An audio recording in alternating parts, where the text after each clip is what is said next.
Hi guys, welcome back to my channel. If you're new here, my name's Erin and I do mostly budgeting videos, household budget, personal budget, anything financially related, and I'm interested. So that is my go-to introduction for now. But if you're interested in what I'm doing with my cash envelopes this week, what our variable expenses are, and how we did last week, just keep watching.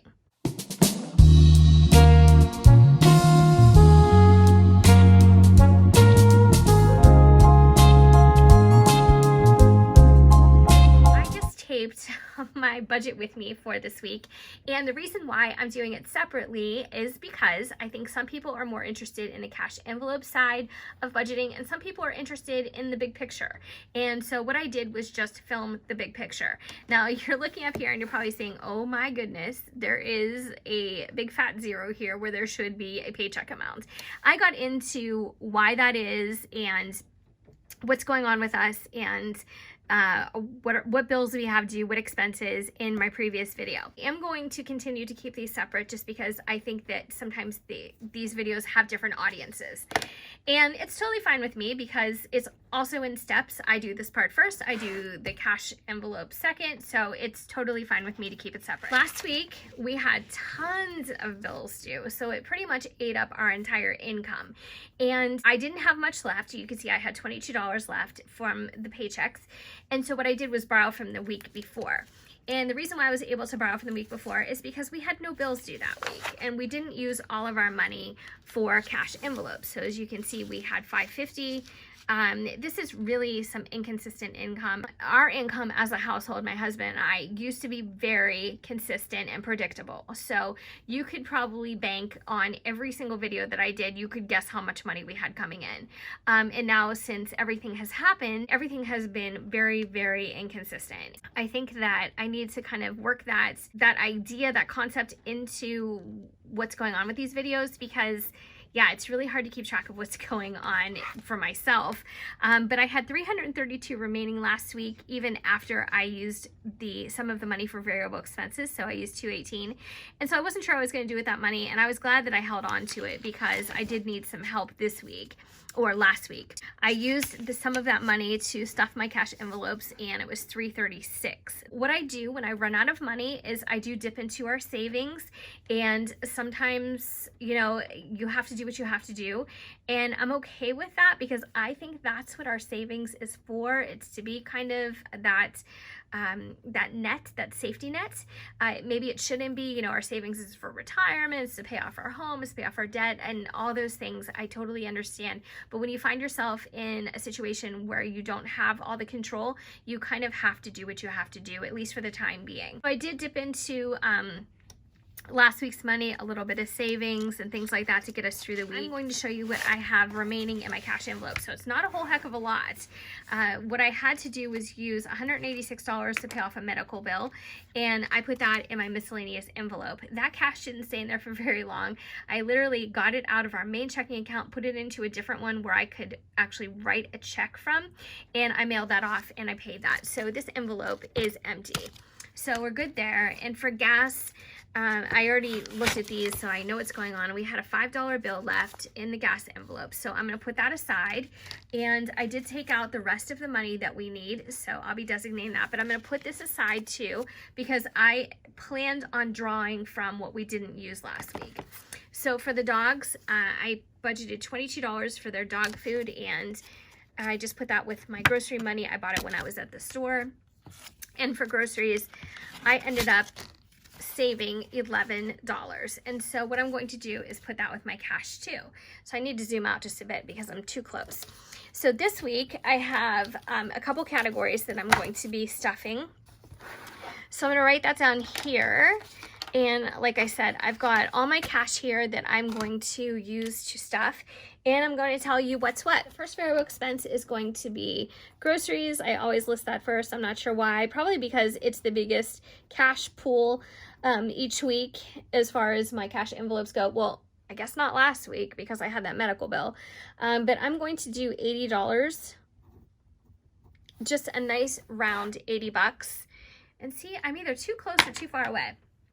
All right, so I am going to pull this envelope here And I am going to pull 4 20s. So 1, 2, 3, and 4. So I've got $80 there to add to this envelope. And hopefully I can end up with some cash left over, because I'm trying to be smarter on our grocery bill and how we're using, oh my gosh, I can't talk, how we're using, I want to do it again. I want to say using and utilizing at the same time. All right, so how we're using up the food that's in our freezer and in our cupboards and things like that. So our grocery bill has gone down a little bit. Usually I would pretty much spend it all, anything that I designated, but yeah, I'm doing pretty good, I think. And so the next one is going to be gas. And I am simply putting in $40. And that's for my husband and myself. So he'll probably end up putting, I don't know, 25 or 30 in his, and I'll put the rest in mine. We just haven't been using as much gas. And I know I've been saying that in every video, but it's true. And I'm pretty happy about that. So haven't gone on any lengthy road trips, haven't really gone anywhere besides where I need to be.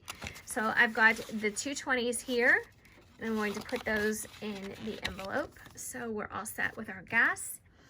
And the next one is going to be dogs. So that's just their dog food.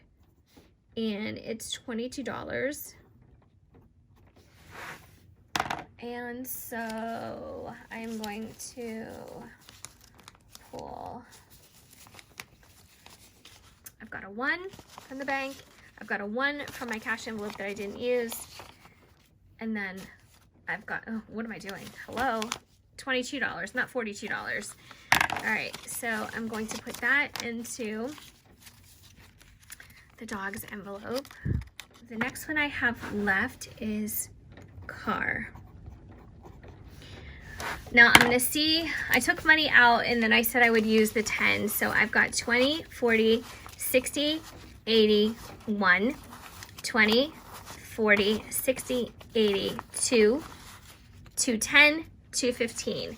So I'm going to put that into my miscellaneous envelope because I don't have an envelope right now that says car. And the reason why I'm doing this is because, so we've got 215 in there.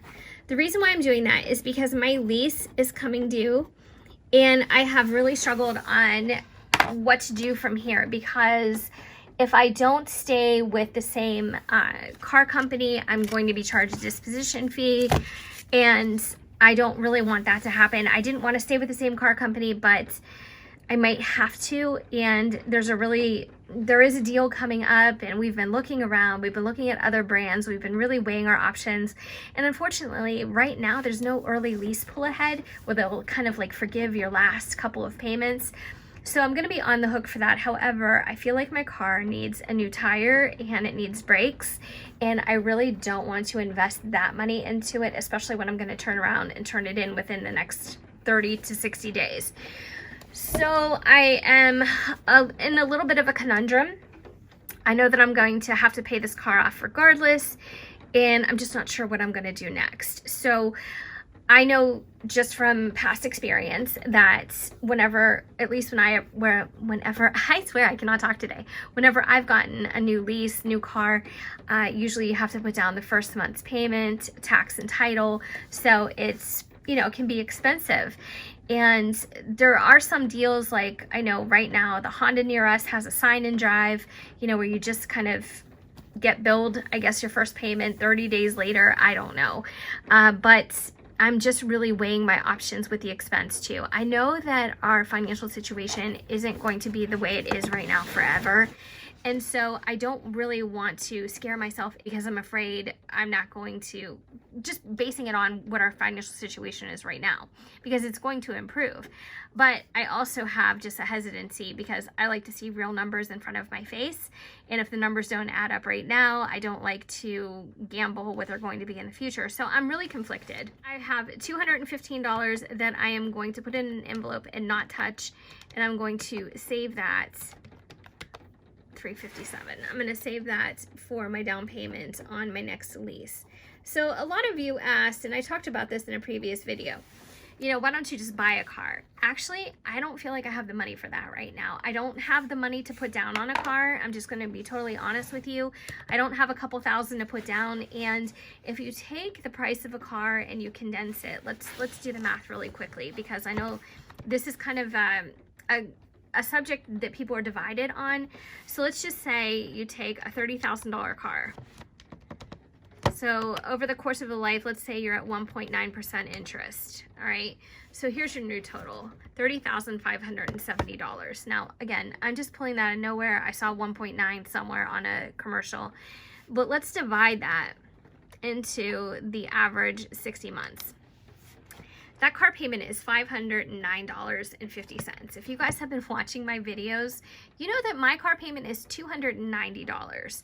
So at this point in my life, it doesn't make financial sense for me to kind of spread myself so thin and just so I can own the car at the end of 5 years, because there's something to be said for leasing too. You know, I don't put a lot of miles on my car, and I don't like having to do, you know, repairs and things like that, which I've never really run into that, because, you know, by the time I turn my lease in, you know, there's usually still nothing wrong with the car, or things don't start going bad.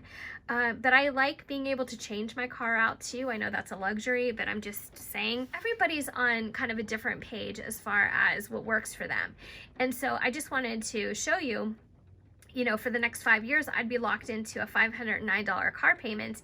And I just can't afford that. In fact, I've looked at a ton of cars right now, and to be honest, I don't want to go above $400. And that's already $100 more than I'm paying now. But it just seems like prices and lease terms and lease options have just gone up. I want to kind of give you guys a rhyme and reason on why I'm doing what I'm doing, and just kind of keeping you guys up to date on our situation, and letting you know that we have tons more to share in the coming months. Lots of changes and lots of things that I am totally willing to share with you guys, and hopefully everything works out. So as long as I work my budget, hopefully my budget will work for me. So if you haven't already subscribed, I would love if you stuck around and did so, and hopefully guys, I will see you in my next video. Take care.